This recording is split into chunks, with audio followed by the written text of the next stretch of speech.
ഭൂമിയിൽ ആരെയും നിങ്ങൾ പിതാവെന്ന് വിളിക്കരുതെന്ന് സാക്ഷാൽ യേശുക്രിസ്തു തന്നെയാണ് നമ്മളെ പഠിപ്പിച്ചത്.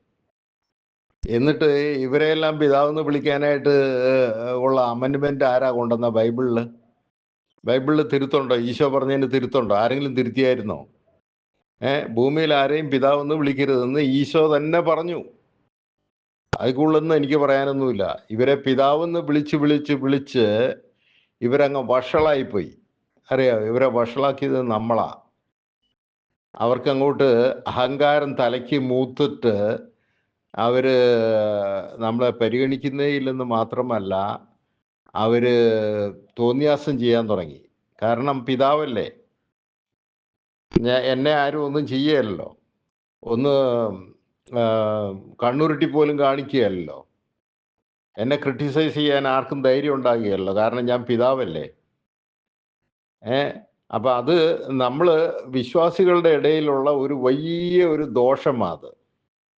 ഈ മെത്രാന്മാരെ, ബിഷപ്സിനെ പിതാവെന്ന് അഭിസംബോധന ചെയ്യുന്നത് പോലത്തെ ഒരു തെറ്റായ നടപടി വേറൊന്നുമില്ല.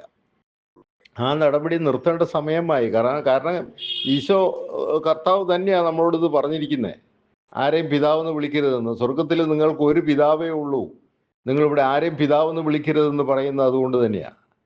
ഒരുപക്ഷെ എനിക്ക് തോന്നുന്ന ഈ അപ്പച്ച, ഡാഡി എന്നൊക്കെ വിളിക്കുന്നത് തന്നെ ആരെങ്കിലും ആ സ്വന്തം അപ്പനെ പിതാവെന്ന് വിളിക്കുമോ? പിന്നെ എന്തിനാ ഉമ്മാരെയൊക്കെ പിതാവെന്ന് വിളിക്കുന്നേ?